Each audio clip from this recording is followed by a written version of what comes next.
जब दुनिया में महानतम योद्धाओं का जिक्र होता है तब उसमें स्पार्टन्स की कहानी अपने आप में एक बहुत बड़ी दास्तां है।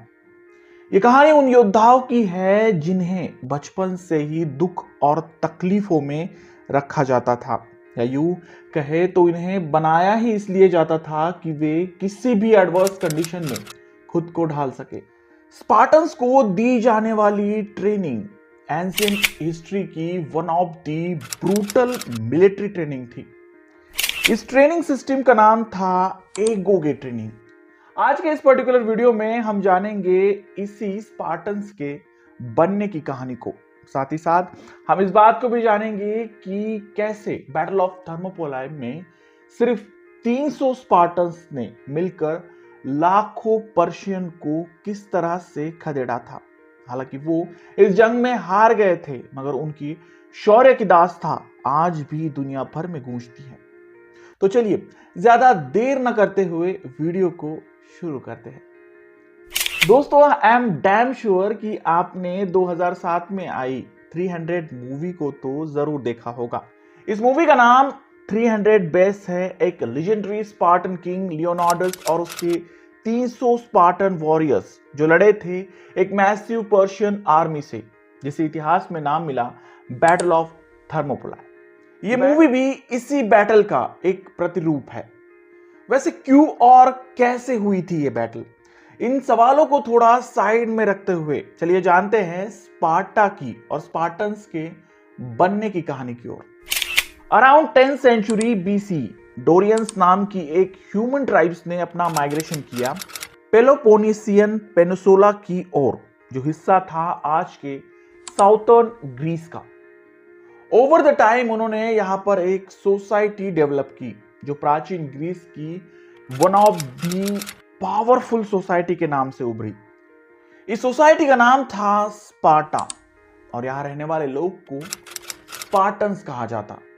मगर स्पार्टन्स ऐसे ही नहीं बनते थे।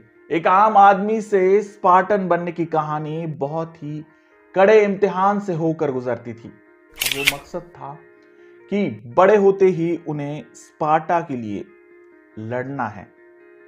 जरा सोच के देखिए कि एक 7 साल के बच्चे को बचपन से ही अपने घर परिवार को छोड़कर स्पार्टा की आर्मी में भर्ती होना पड़ता था उस ट्रेनिंग को करने के लिए, जिसे एगॉय ट्रेनिंग कहा जाता था। उसका ठिकाना अब उसका खुद का घर नहीं था, बल्कि ट्रेनिंग कैंप हुआ करता था जहां एक स्ट्रिक्ट डिसिप्लिन के साथ उसे रहना पड़ता। एगॉय ट्रेनिंग का मकसद था कि कैंडिडेट की फिजिकल और मेंटल स्ट्रेंथ को टेस्ट करना, ताकि वो एक परफेक्ट वॉरियर बन सके। ट्रेनिंग का पहला चरण शुरू होता है एक हार्ड पनिशमेंट के साथ। ये ट्रेनिंग दी जाती थी 7 से 12 साल के बीच में रहने वाले बच्चों को। इस ट्रेनिंग का एक हिस्सा था बहुत सारा काम। लोगों के झूठे बर्तन साफ करना, झाड़ू पोछा लगाना वगैरह वगैरह काम उन्हें दी जाते। दिन भर काम करना और रात में खाने के नाम पर कुछ 2-4 ब्रेड्स के टुकड़े, यही था इनका जीवन। दिन भर ये बच्चे काम कर पूरी तरह से टूट जाते थे और अगर रात को अगर पेट भर खाना ना मिले तो उसमें भी बहुत बड़ा डिसअपॉइंटमेंट होता था। ऐसी सिचुएशन में कोई भी बच्चा क्या करेगा, जरा सोच के देखिए। यही इस ट्रेनिंग का एक इंटरेस्टिंग पार्ट था। दरअसल ऐसा करने के पीछे एक मकसद था, और वो मकसद ये था कि इन बच्चों को उनका हक छीनने के लिए प्रेरित किया जाए। मान के चलिए अगर किसी बच्चे को खाना नहीं मिलता है तो वो जाहिर सी बात है कि चोरी करेगा, और ये स्पार्टा में लीगल था। जी हाँ, आपने सही सुना, स्पार्टा में चोरी करना लीगल था, बस पकड़े जाना इलीगल था। अगर चोरी करते हुए आप पकड़े जाते हो तो आपको कड़ी से कड़ी सजा दी जाएगी। तो जाहिर सी बात है बच्चे यहां पर चोरी करते थे अपना पेट भरने के लिए। ये तो थी इन बच्चों की दिनचर्या। अब जानते हैं इनकी एक्चुअल ट्रेनिंग के बारे में। इनके ट्रेनिंग को 4 हिस्सों में डिवाइड किया था: running, combat skill, pain tolerance और बेसिक एजुकेशन। रनिंग सेशन में इन बच्चों को लॉन्ग डिस्टेंस रन के लिए तैयार किया जाता, उसकी स्ट्रेंथ को टेस्ट करने के लिए। कॉम्बैट स्किल्स में इन्हें रेसलिंग, बॉक्सिंग और वेपन हैंडलिंग के नए नए दाव सिखाए जाते।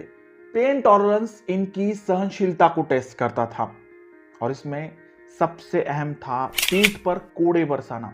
एक एक बच्चे के पीठ पर 100 से भी ज्यादा कोड़े बरसाए जाते थे इसके पेन को यानी दर्द को टेस्ट करने के लिए। और सबसे आखिर में आता है बेसिक एजुकेशन, जिसमें पढ़ाई लिखाई होती थी, जिसमें वॉर स्ट्रेटजीज की थ्योरेटिकल नॉलेज दी जाती।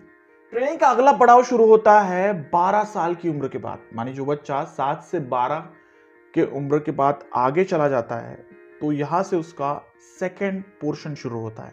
इस ट्रेनिंग का सबसे अहम और कड़ा हिस्सा था अकेले घर के बाहर सोना।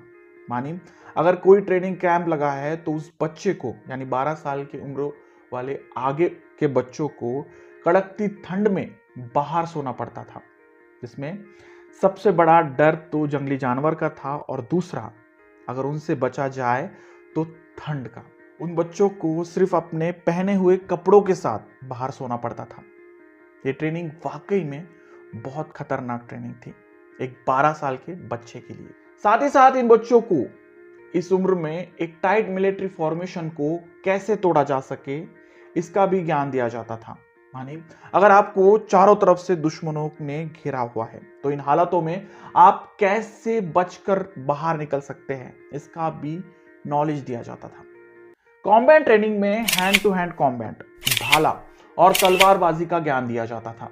ये ट्रेनिंग पीरियड इस योद्धा की स्ट्रेंथ और इंटेलिजेंस को टेस्ट करता।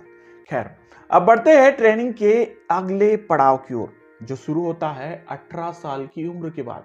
18 साल की उम्र के बाद कुछ काबिल योद्धाओं को एक खास सीक्रेट सर्विस के लिए चुना जाता जिसे क्रिप्टिया कहते हैं। अब ये क्रिप्टिया सर्विस क्या थी? ये सीक्रेट सर्विस मुख्य रूप से स्पार्टा में बढ़ रहे गुलामों के पॉपुलेशन को नियंत्रित करने के लिए इंप्लीमेंट की जाती। दरअसल स्लेवरी हजारों सालों से चली आ रही प्रथा थी, जहां स्पार्टा में भी बहुत से लोगों के पास खुद के स्लेव्स यानी गुलाम रहते थे। किसी भी किंगडम का एक निर्धारित स्लेव रेशो हुआ करता था। मानी अगर कोई एक मालिक है तो उसके पास एक या दो या मान के चलिए 4-5 स्लेव उसके पास होने चाहिए। अगर उससे ज्यादा उसके पास हो तो ये इलीगल होगा। अब ऐसा इसलिए था क्योंकि अगर स्लेव्स की पॉपुलेशन ज्यादा बढ़ गई और उन्होंने अगर बगावत कर दी तो एम्पायर को इससे धोखा हो सकता था। ऐसे में स्लेव्स की पॉपुलेशन को नियंत्रित करना बहुत जरूरी था और इसीलिए ये क्रिप्टिया सीक्रेट सर्विस इंप्लीमेंट की जाती थी। साथ ही साथ इस 18 साल के बच्चों को एक और टास्क दिया जाता जो आई थिंक मेरे हिसाब से इस ट्रेनिंग का one of the toughest task था। यह टास्क ये था कि उसे एक छोटे नाइफ यानी चाकू के साथ जंगल में जाना पड़ता, वो भी अकेले। यहां पर सिर्फ दो ही चीजें हो सकती थी, या उस बच्चे को किसी जानवर को मारकर शिकार करना होगा और अपना पेट भरना होगा, या फिर किसी और जानवर का खुद शिकार बनना होगा। इस कड़े इम्तिहान में जो भी पास होता वो कहलाता स्पार्टन यानी एक योद्धा। एट द एज ऑफ 20 ये बच्चे पूरी तरह से स्पार्टन आर्मी में भर्ती होते। यानी अब तक वे एक ट्रेनी की हैसियत से काम कर रहे थे, अब वो एक सोल्जर की हैसियत से स्पार्टन आर्मी में काम करेंगे। यानी लड़ाई होगी तो उन्हें युद्ध में जाना पड़ेगा एट द एज ऑफ 20। मगर अभी भी उन्हें अपने परिवार के साथ रहने का हक नहीं था, उन्हें अभी भी कैंप में ही रहना पड़ता। बावजूद इसके उन्हें शादी करने की तो आजादी थी, मगर फिर भी उन्हें परिवार में रहने की आजादी नहीं थी। फैमिली के साथ रहने की आजादी इन्हें तब मिलती है जब ये 30 साल के होते हैं। यानी at the age of 30 they can live with their families. वो अब स्पार्टा के एक नागरिक बन चुके थे, लेकिन फिर भी वो एक मिलिट्री रिजर्व के हैसियत से काम करते थे up to the age of 60। मानी 60 साल की उम्र तक उन्हें कभी भी युद्ध के लिए बुलाया जा सकता था। इनमें से कुछ आगे चलकर टीचर्स बनते जो नए कैडेट्स को ट्रेनिंग दिया करते थे। स्पार्टन ट्रेनिंग की कुछ फिलॉसफीज थी, जिसमें से सबसे अहम फिलॉसफी ये थी कि स्पार्टन ट्रेनिंग लेने से पहले कोई भी बच्चा एबनॉर्मल नहीं होना चाहिए।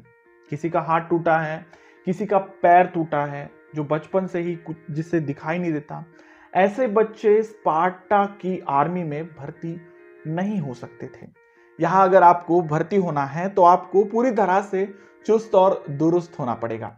इस ट्रेनिंग की दूसरी सबसे बड़ी फिलॉसफी थी डिसिप्लिन ओवर द कंफर्ट। मानिए कि इंसान को इस तरह से तोड़ना, उसे इस तरह से परेशान करना कि उसे इस ट्रेनिंग के बजाय मौत भी ज्यादा अच्छी लगे। रात को सोने नहीं देना, दिन भर मजदूरों की तरह काम, और आखिर में भूखा प्यासा रखना इस ट्रेनिंग के इंपॉर्टेंट फैक्टर्स थे। ट्रेनिंग की एक और फिलॉसफी थी और वो थी टीम वर्क और लॉयल्टी। स्पार्टा में इंडिविजुअल ट्रेनिंग से ज्यादा टीम वर्क को सबसे ज्यादा महत्व दिया जाता था। मानी अगर आप खुद अकेले कितने भी स्ट्रेंथफुल हो, अगर आपके पास टीम वर्क का स्किल्स नहीं है तो आप स्पार्टन कहलाने के लायक नहीं है। साथ ही साथ लॉयल्टी, आपको अपने आर्मी के साथ पूरी तरह से लॉयल होना होगा। आप कभी भी अपने देश से गद्दारी नहीं कर सकते। अगर ऐसा होता है तो आपको एक ही सजा होगी और वो होगी मौत। फियरलेस इन बैटल, यानी निडर होकर युद्ध में लड़ना, इस ट्रेनिंग सेशन की एक और फिलॉसफी। डर इन वॉरियर्स की डिक्शनरी में कहीं भी लिखा नहीं था। लड़ाई के लिए निकले स्पार्टन्स का बस एक ही लक्ष्य होता, जीत। ये तो थी स्पार्टन योद्धा बनने की कहानी। अब जानते हैं उस बैटल को जिस वजह से स्पार्टन्स का नाम दुनिया भर में अमर हो गया। इस बैटल को कहा जाता है बैटल ऑफ थर्मोप्लाई। बात है 480 बीसी की, जब पर्शियन एम्पायर अपनी चरम सीमा पर था। पर्शियन किंग जायरस द फर्स्ट, इसको हमेशा से लगता था कि वो ग्रीस को अपने कब्जे में कर ले। उसके पिता डैरियस द फर्स्ट ने भी इससे पहले ग्रीस को जीतने की कोशिश की थी, मगर 490 बीसीई में हुई बैटल ऑफ मैराथन में एथेंस के सैनिकों ने उन्हें हरा दिया। जायरस फर्स्ट इसी हार का बदला लेने और पर्शियन एम्पायर को एक्सपांड कराने ग्रीस की सरजमी पर बढ़ रहा था, मगर एथेंस पहुंचने से पहले उनका सामना होने वाला था स्पार्टन्स के साथ। उस वक्त स्पार्टा का नेतृत्व कर रहा था एक राजा जिसका नाम था किंग लियोनार्डस द फर्स्ट। उसने अपनी सेना के साथ पर्शियन सेना से दो दो हाथ करने का फैसला किया, मगर एम्पायर के बहुत से अधिकारियों को यह बात कतई मंजूर नहीं थी। इतना बड़ा पर्शियन एम्पायर के साथ लड़ना उन्हें एक खुदकुशी करने जैसा लग रहा था। ऐसे में लियोडानस अपने कुछ चुनिंदा साथियों के साथ, मानी 300 सिपाहियों के साथ, खुद पर्शियन आर्मी से लड़ने के लिए जाता है। यह वो मोड़ था जब ये 300 सोल्जर्स भली भांति जानते थे कि इस लड़ाई का मतलब केवल उनकी मौत है, क्योंकि वे महज 300 थे और दुश्मन की सेना लाखों में। फिर भी अपनी प्रतिष्ठा को बचाने के लिए उन्होंने ये साहस भरा निर्णय लिया। लियोनार्डस और जायरस की सेना का सामना हुआ थर्मोप्लाई नाम की एक छोटी सी खाड़ी के बीच। यही वजह है कि इस बैटल को बैटल ऑफ थर्मोप्लाई के नाम से जाना जाता है। इस लड़ाई में स्पार्टन्स ने पर्शियन आर्मी को पूरी तरह से हैरान करके छोड़ा। ना वे आगे बढ़ सकते थे, ना वे दुश्मन का अच्छे से सामना कर सकते थे। ऐसे में यह जरूरी था कि पर्शियन सेना को पीछे बुलाया जाए। जायरस ने भी वही किया।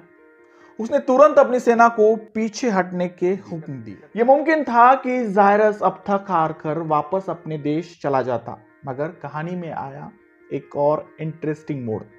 लड़ाई के तीसरे दिन एक ग्रीक गद्दार ने जाकर जायरस को एक सीक्रेट रास्ता बताया जो सीधे स्पार्टन्स के पीछे से होकर गुजरता था।